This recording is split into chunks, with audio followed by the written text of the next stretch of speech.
Right. Hi, my name is Beth Anderson, and I am the Communications Director for the Institute for Zen Leadership, and I am here with Dr. Ginny Whitelaw, who is one of the leaders of the Institute for Zen Leadership. We will be discussing our upcoming program, Zen Leader 2, Leading Fearlessly and Transforming Relationships. So I just have a couple questions, Ginny. I'd like to know, we have a couple different Zen Leader programs. We have the first one, but this is a little bit more advanced program. So could you tell us the difference between the two programs? Sure. And first, thanks for doing this, Beth. And thank you for all you're doing to help build community in the Institute and at the dojo. And in a way, it's part of the goal of Zen Leader 2 to also build up proficiency, build up practice. So people recognize that Zen leadership is not just the work of one program or one weekend.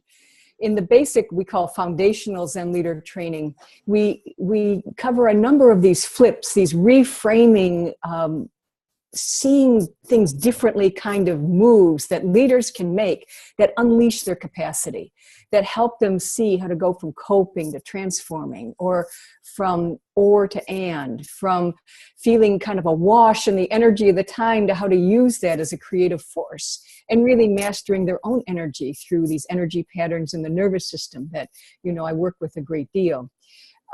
We work on influence. We work on how to bring the future to the present, or vision to reality. But we don't cover everything in the Zen Leader book, and we don't cover everything that is of use to leaders. And so we have Zen Leader 2 to go further and deeper into, I think of it as the relationship side of leadership, which, leadership is all about relationships, and how to work with really what gets in the way in relationships is when people start protecting themselves or getting in a fearful place. I mean, we're seeing it all over our country right now. When people can strike up fear, they start losing trust. They start thinking of in-groups and out-groups, and self and other, and are you with me or against me? And leaders who can start taking away some of that fear create much more engaging workplaces, much stronger relationships with people. People want to work with them because I work with that kind of leader and I feel bigger. I don't feel like I have to protect myself all the time. So Zen Leader 2 is about how to work with those kind of fears, that we can take them away, work with them in ourselves, work with them in our relationships, and then really probe as we work with them in relationships and take fear out of our workplaces, how that helps empower people and bring them so they can, bring out their best. That sounds awesome. In one of the outcomes that are listed on the website, you say that students will learn the physical practice of quieting the riot within. Could you explain that? Yeah, that phrase actually comes from an old statement we heard years ago of how the Tokyo Riot Police, used to be training in forms of Aikido, which was an art that I trained and taught in many years and still informs my teaching. Aikido, the way of harmonizing energy, is one of the ways I first learned how to embody energy rather than think about it, talk about it. But, in our Zen leadership programs and all of our institute programs and all of our work at the dojo, we're trying to make things real through the physical fact of the body, not just talk, not just concept, not just bullet points, but how you put it into yourself so that you can function with it. And to go back to the riot within, what the phrase came from originally was when the Japanese riot police were being trained in forms of Aikido, they were taught that first you have to master your own sense of conflict. If you're not in conflict, then you will settle the conflicts around you. But if you're angling for a fight, then everything looks like a fight, And you see this like all the time in people, that the people who are most conflicted get into the most conflict. And the people who are most at peace can create the most peace in the world.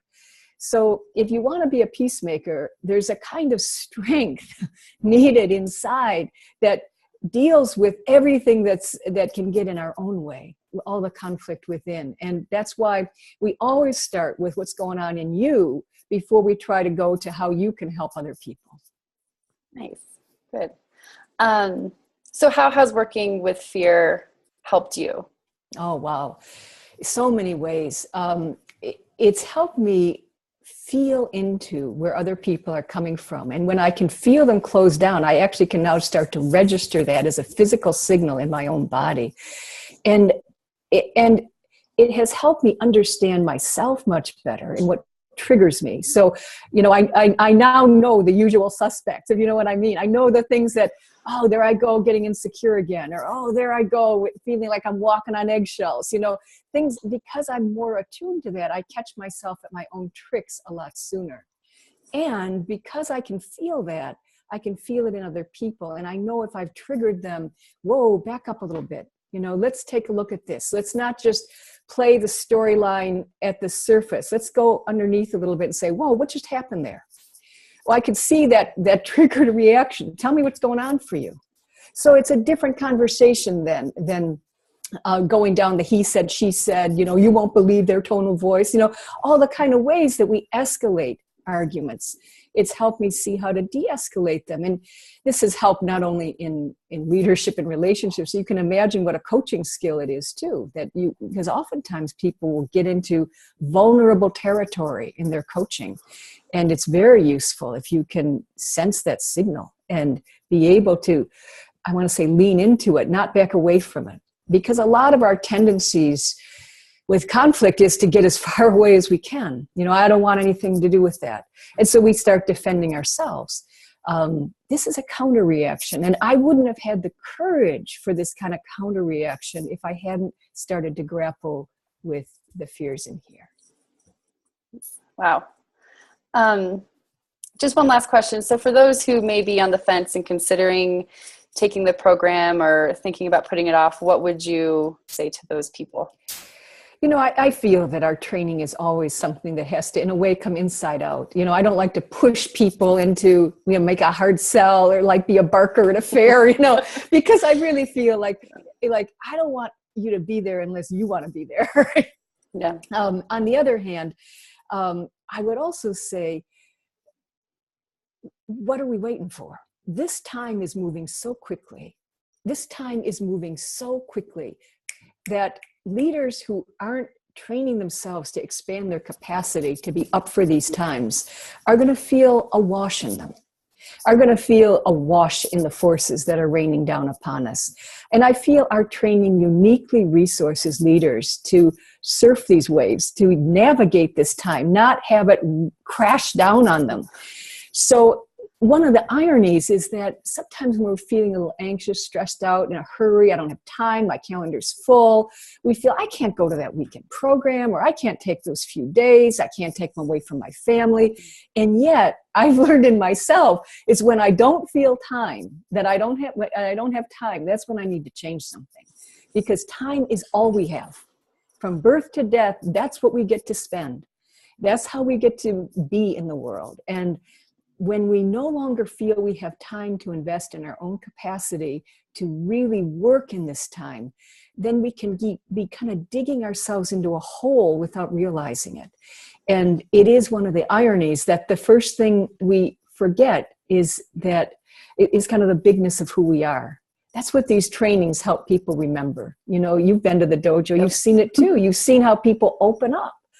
Mm-hmm. So first we forget that bigness.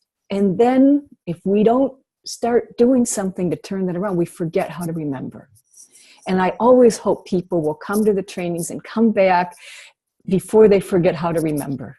And that's where, again, I really applaud your efforts in building our community, because it helps people remember how to remember who they are. Awesome. I'm all excited now. Thank you so much for your time. We'll be speaking more about this in the future. Sure. And thanks again. Thanks. Bye-bye.